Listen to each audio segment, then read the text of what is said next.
everyone expects me to be a genius because that's what I've Yeah. been proclaimed to be in the paper. Ano ba ang ginagawa kapag genius ka?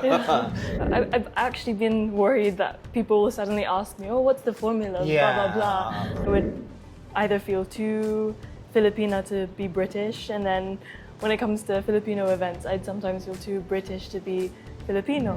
No, I don't have to pick one. I can be both.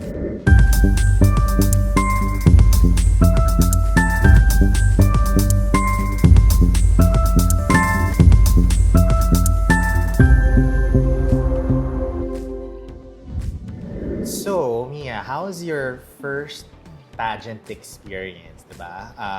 Ang taray, nationals agad ang iyong Yeah. first pageant ever. So, how's your experience so far?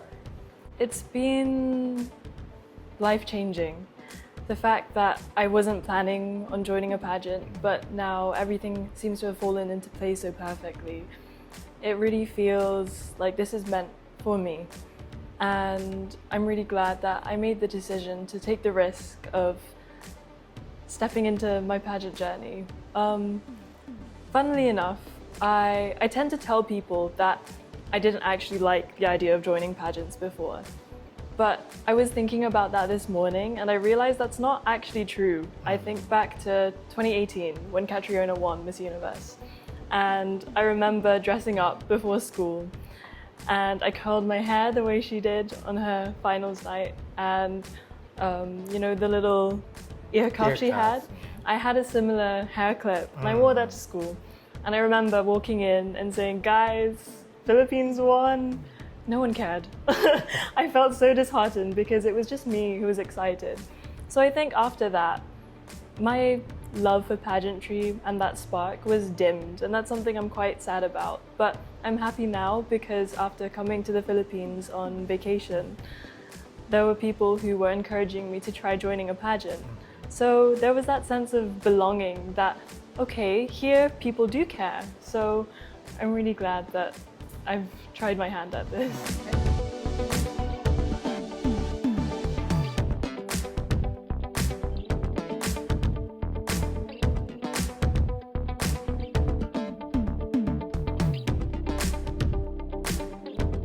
Can you take us back to the moment na talagang, ay, okay, sige. I would say yes.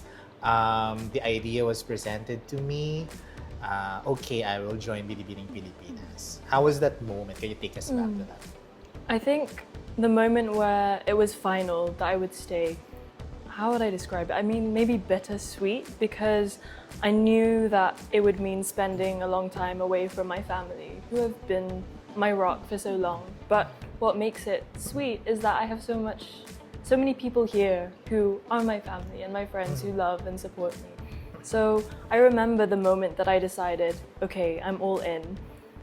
It felt very, very quiet in the room because all the information had been presented to me. It had been made clear, look, if you're gonna do this, this is all you. No one's forcing you if you want this. This is up to you now. So yeah, I just remember taking that time to really reflect and think, is this what I want? Or is it something that's been put onto me? But I decided, no, I want this. I want this change. I want to become a better person. And I think that this path will surely lead me to it. How about your conversation with your parents? With my Especially, parents. iwanan ka nila dito sa Yeah. Philippines. I mean, since I was little, tutok na tutok po yung magulang ko sa akin. So I think it was a little hard being separated from them because wherever my parents go, they take us all with them. So I think at that moment, they were both sad, but they knew that this would be good for me. So yeah, I remember crying in my mom and dad's arms before they left to go back to the UK. But my dad kept telling me, Anak, I'm sad, but I know this is good for you, and I'm so excited for the journey that awaits.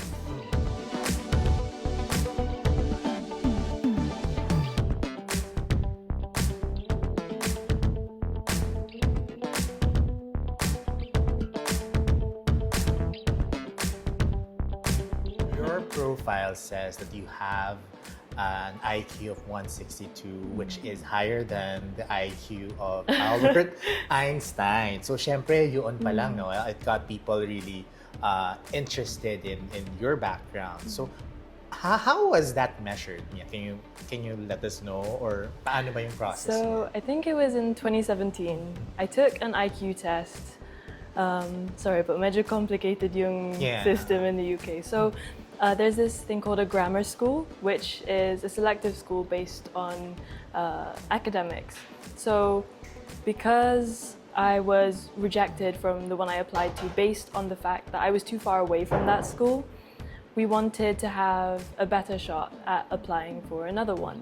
So to do that, we took an IQ test just so we'd have something to boost the application. So this test consisted of questions that weren't your typical exam questions. So I remember my favorite section was the nonverbal test, where you just had to look at sequences and determine which one was the odd one out or which one would come next in the sequence. For me, it was like a game. I didn't even revise for this exam because it's not something you can sort of revise for. Which reminds me that Einstein actually said something very interesting. He said that knowledge is limited, whereas imagination embraces the entire world. It stimulates progress and gives birth to innovation. So I think that yes, it's cool and all to say, yeah, I have a IQ of 162, higher than Einstein. But I think what really matters is not the number, but the way you can use your imagination to put out something good and new and exciting into the world. Yeah. So it's not the common, like, is it multiple choice? Yes. Multiple choice. And then how many questions or how many sections or segments? I can't remember. I think it was 3, but the one I remember the most was the one with the shapes. That was my favorite.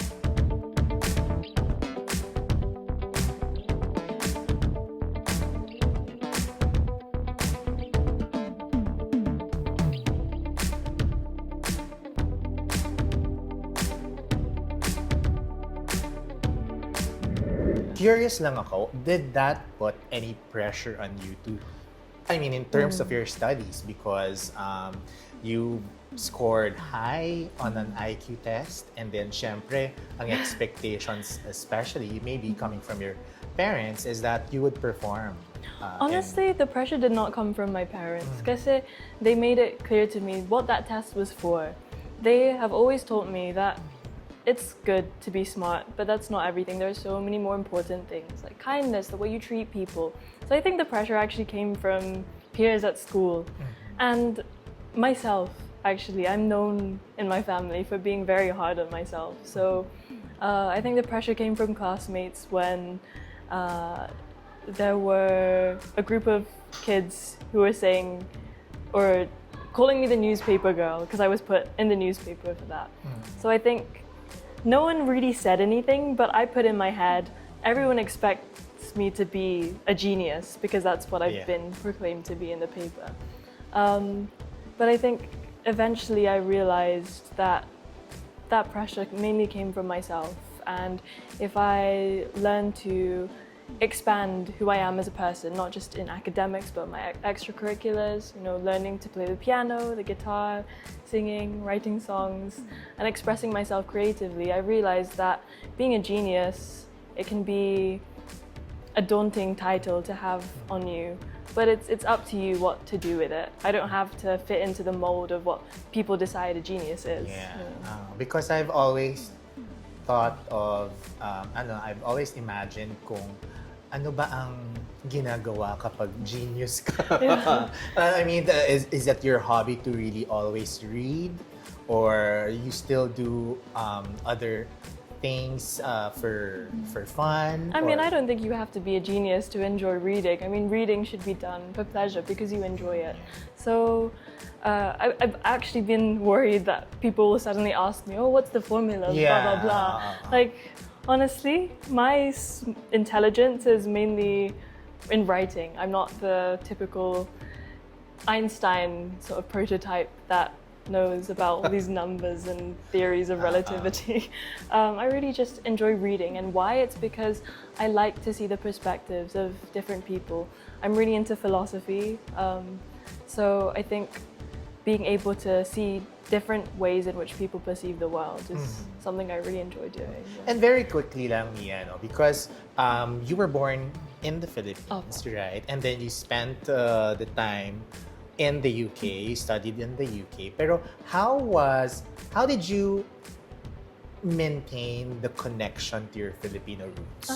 That's actually really easy. Kasi first and foremost, tinuruan po ako ng magulang ko na mag-Tagalog, just so that I wouldn't feel left out if ever we went back on vacation, and so that I can speak Tagalog on FaceTime with my relatives. And I would regularly be on call with my cousin DJ. She's my closest pinsan. She's like a sister to me. So I think I never felt that I was far from them in terms of relationship, just in distance. And my parents I don't think there was a single week that went by without them telling me about an experience they had here in the Philippines. And the values I grew up with have always been Filipino, family first. And I'm really grateful that no matter how many times I felt like I was having an identity crisis, having to be Filipina and British, my parents made sure that I never lost sight of where I came from, where my whole family comes from. Kasi minsan I feel like going to school, I would either feel too Filipina to be British, and then when it comes to Filipino events, I'd sometimes feel too British to be Filipino. Pero na-realize ko po na I don't have to pick one. I can be both. Yeah. Both cultures can live in harmony and complement each other. So, my next question is, how has this journey changed you so far as a woman and as a Filipina? Because, it's the first time for you to join pageants. It's a national pageant, Binibining Pilipinas, to be particular. And you're the youngest delegate, one of the youngest delegates in this batch. And you're doing very, very well. So, how has this journey changed you as a woman and as a Filipina? Well, I think the transition from girlhood to womanhood, that level of maturity that increases, I think that's something that can only be gained through experience and time. And I think that this journey in pageantry has fast-tracked that transition. What's interesting is that while people think pageantry is about being obsessed with how you look and how you appear to people, it's actually the opposite, is what I've realized. So back in the UK, when my main focus was my studies, I'd see dressing up and looking pretty as something that's not the norm. So it'd be something I'd look forward to and something that I'd want. I'd be like, oh, I want to look pretty.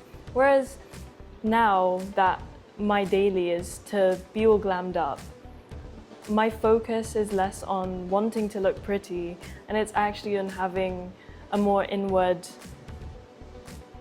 outlook. That's quite an oxymoron, but having a more inward pointed self-reflection rather than seeing what my reflection is in the mirror. It's seeing who I am inside, because when all of us candidates are expected to look beautiful all the time, you question a lot. What else? Yes, I look pretty, but am I pretty on the inside? So I think that that's something I learned from pageantry. That, I mean, obviously growing up, I've always known that it's important who you are on the inside, but being taught that and experiencing firsthand what that means is a different thing. There's more to being glammed up and being beautiful every day, diba? Okay, so what does wearing the Binibini sash naman mean to you personally? Because sabi nga natin, you were just having a vacation here in the Philippines, and now you are Binibining Malabon City. So, you know how you wear a sash like across like this, and it crosses your heart? You know the saying, cross my heart and swear to die. Hindi naman ako mamamatay. Pero parang I'd like to change that quote. Cross my heart and swear to try with all my power and all my might. Because wearing this sash across my heart is a reminder of the people I'm representing, the people that I'm taking with me, not only taking with me on this journey, but the people who have lifted me up to be here. So it really means to me not only a promise to do that for them, but a reminder of who I am as a Filipina, my roots, and what my duties are. Now, Mia, Binibining Pilipinas is known to be someone who has a stand and stands behind the purpose or rally for a purpose. What do you think, or what issue in the Philippines do you feel deserves more attention, and how can we address it?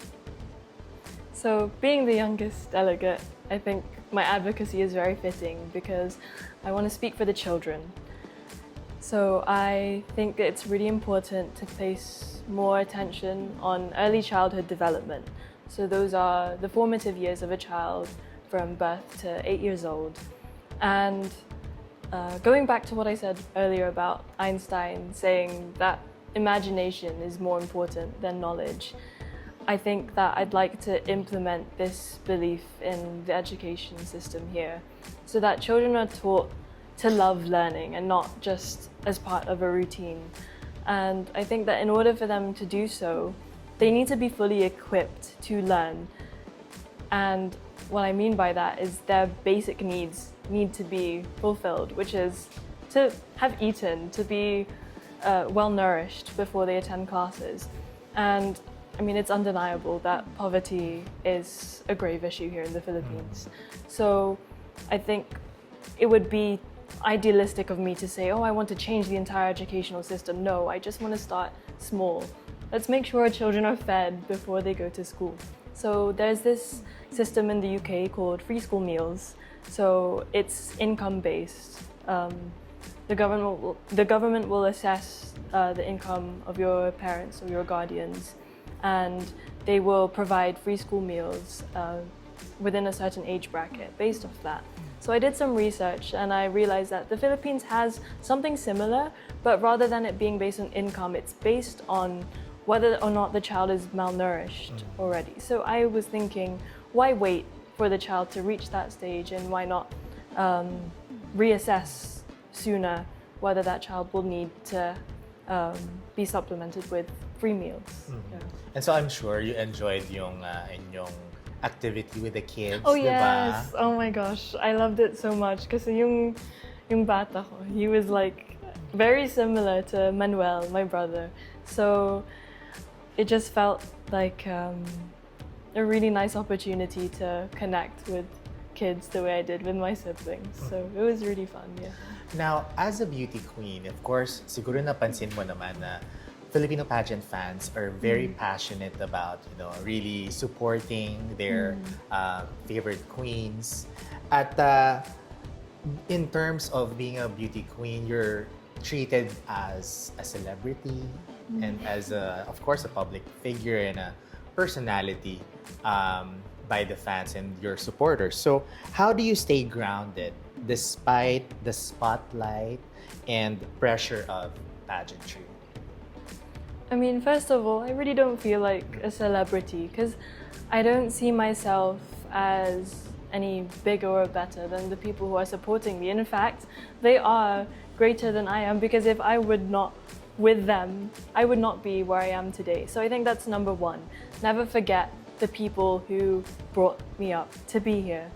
I think number two is prayer. I'm not going to pretend that my faith has been stable and always the way it should be, but I think that's what's so beautiful about faith, is that no matter how many mistakes I make, even if I make the same ones every single time, I feel that whenever I return to God and return to prayer, I always find peace again, and it feels like I can start a new page. So I think being able to have that to fall back on at times when I feel like I'm questioning my decisions, it feels nice to have that reaffirmation. And then thirdly, talking to my parents can never go wrong with, I don't know, like a 2-hour FaceTime call with my parents, with them just giving me a pep talk and reminding me of my core, what my values are, and the way they raised me. Now, the ultimate question, Mia, is why is now the right time for you to become a Binibining Pilipinas title holder? I want to win now because there is no reason for me to wait. It is now that I am passionate about lifting up the dreams of the children that I'm advocating for. And if we truly want to make a difference in education, we have to start from the foundation. And why should we wait any longer to start without foundation than to start today? And that is why I want to use Binibining Pilipinas as a platform to speak to larger volumes of people so that we can all collaborate together to fight for our future. Our future, that is our children. And that is why I want to win now.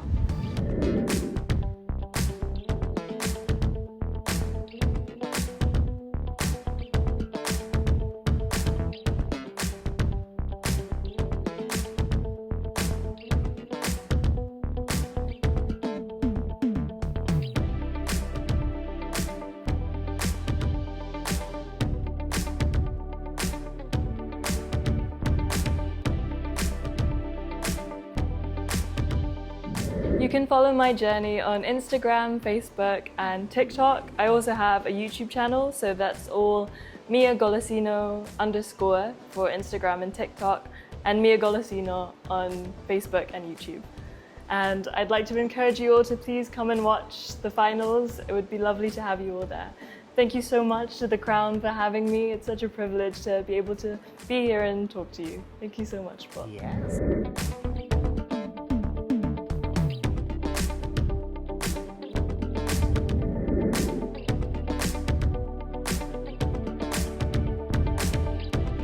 Oh, kung pupunta kami ng Malabon, syempre, where would you take us? Okay. Nakita ko yung tourism video Yes, parang po. maraming mapupuntahan. Okay, so for the main meal, punta po tayo sa Milflores. We're gonna eat pancit Malabon. Pancit Malabon. Yes. What I like about it is that the noodles are thin.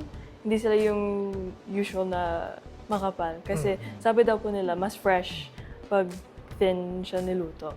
Ayun. So then for dessert, I'd say we go to Arnie Dading's Peachy Peachy. Peachy Peachy. Yes, it's so Okay. good. Parang meron po siyang coconut flakes and queso. Tapos pag hinala mo siya, ang sarap. As in. Yun palang tawag doon, Opo. coconut flakes. Ang social ng coconut flakes. Okay, sige. Ano ba daw? Ano na, di ba? Budbud, Budbud yun. pala ngayon. Oo, yun lang ang tawag sa amin eh. Pero coconut flakes pala. Yan, may Budbud. natutunan po tayo.